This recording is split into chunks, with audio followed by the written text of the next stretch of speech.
First year के विद्यार्थी हितेश कुमार और मितेश कुमार के द्वारा आपको इस सिस्टम के बारे में बताया गया।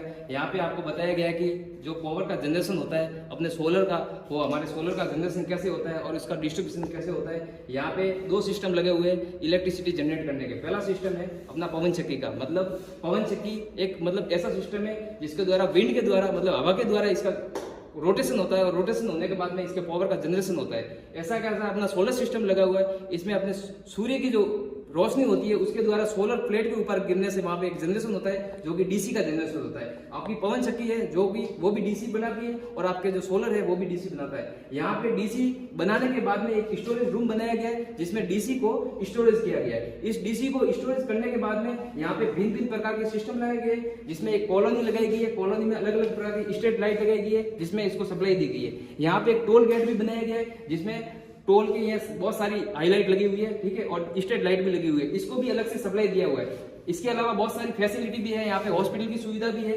कॉलेज एजुकेशन के लिए अगर कोई बच्चा पढ़ना चाहता है तो इस कॉलोनी का इस कॉलेज में पढ़ सकता है। इसके अलावा होटल भी है, अपने खाने पीने की जो सारी चीजें इसमें मिलती है, ठीक है, हॉस्टल की सुविधा भी है और साथ में यहाँ पे एक फैक्ट्री भी है। मतलब कि पावर जनरेशन करने के बाद में फैक्ट्री में उसका डिस्ट्रीब्यूशन होता है और फैक्ट्री से अपने जो प्रोडक्ट तैयार होता है, जो प्रोडक्शन होता है, उसको बाहर भेजा जाता है। तो ये इसके लिए बहुत बेनिफिट है। और यहाँ पे एक अलग से और सिस्टम बताया गया कि यहाँ पे काम करने वाले जो भी लोग होंगे, इस कॉलोनी के अंदर जो भी रहने वाले लोग होंगे, उनको सारी सुविधा मिलेगी। साथ में उनके जो छोटे बच्चे होते हैं उनके एजुकेशन की प्राप्ति होगी और साथ में उनके खेल कूद के लिए कुछ गार्डन वगैरह लड़कों ने ये भी बनाया गया है, ठीक है, जिसमें झूला वूला लगा हुआ है। इसको भी अलग से डीसी के द्वारा पूरा रोटेट करवाया गया है। तो अपना सिस्टम है जो कि पूरा डीसी पे काम कर रहा है, ठीक है। तो इन धन्यवाद देना चाहूंगा इन दोनों छात्रों को जिन्होंने इतना बढ़िया प्रोजेक्ट बनाया और मैं इनको उज्जवल भविष्य की कामना करता हूँ कि आप ऐसे ही आगे बढ़ते रहो, ठीक है, और अपने लाइफ में सक्सेस पाओ।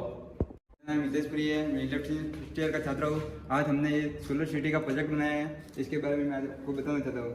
यहाँ से हमने एक प्रोजेक्ट बनाया, यहाँ से स्टार्टिंग है, ये टोल गेट है हमारा और यहाँ पे हमने एक बनाया छोटा सा गाँव है, ठीक है, और पास में हमने एक सोसाइटी सिटी बनाई है जिसके अंदर हॉस्पिटल, कॉलेज, स्कूल और फायर स्टेशन सब है। और तीसरे पार्ट में हमने एक होटल और एक सिटी बनाई है, उसके अंदर होटल है और एक सामने एक गार्डन है।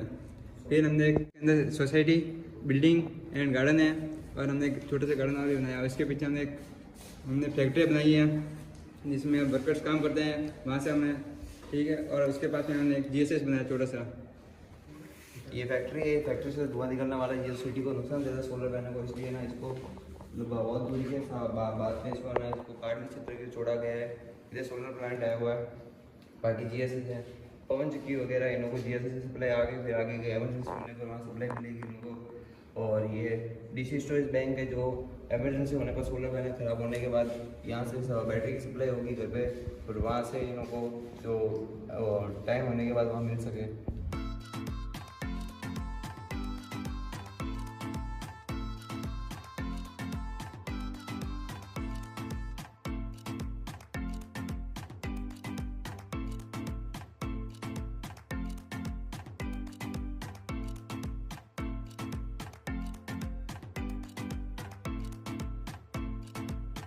के विद्यार्थी भरत मीणा और रंजित, इन्होंने ये प्रैक्टिकल बनाया है। इस प्रोजेक्ट में पवन चक्की के द्वारा पावर का जनरेशन हो रहा है। यहाँ पे इन लोगों ने दो पवन चक्की लगाई है, इनके रोटेशन के आधार पर यहाँ पे पावर का जनरेशन हो रहा है और पावर जनरेट करने के बाद में इन्होंने पोल के थ्रू इनकी सप्लाई एक घर के अंदर डिस्ट्रीब्यूट की है। यहाँ पे एक लैंप लगा हुआ है जो कि आपको दिख रहा है। ऐसे ही अपन बड़ी बड़ी पवन चक्की बड़े बड़े स्थानों पे लगा के पावर का ज़्यादा से ज़्यादा जनरेशन कर सकते हैं। ये डीसी के ऊपर आधारित है पूरा प्रोजेक्ट। मेरा नाम महिपाल सिंह है और मैं इलेक्ट्रिशियन फर्स्ट ईयर का छात्र हूँ और मैंने शुरू वायरिंग के बारे में बताया है।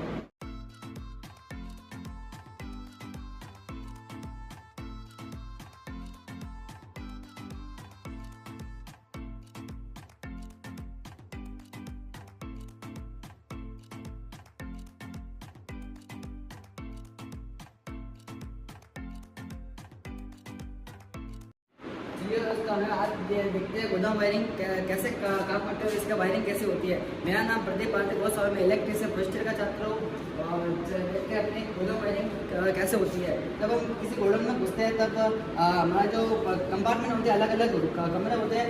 ये मान लीजिए कि ये सभी अलग अलग कमरों में हमारे लैंप और स्विच लगे हुए हैं। ये पहले लैंप और स्विच पहले कमरे में चालू कर दिया हमने अंदर कमरे के अंदर जाते ही, और दूसरे कमरे में जब प्रवेश करते हैं तब चालू करते हैं तो ऑटोमेटिकली जो पीछे वाला कमरे का जो लैंप होता है वो बंद हो जाता है, जिस वजह से हमें वापस पीछे जाने की जरूरत नहीं और पीछे जाकर बंद करने की जरूरत नहीं। इसी प्रकार हम आगे बढ़ते जाएंगे और लैंप शुरू होते जाएंगे।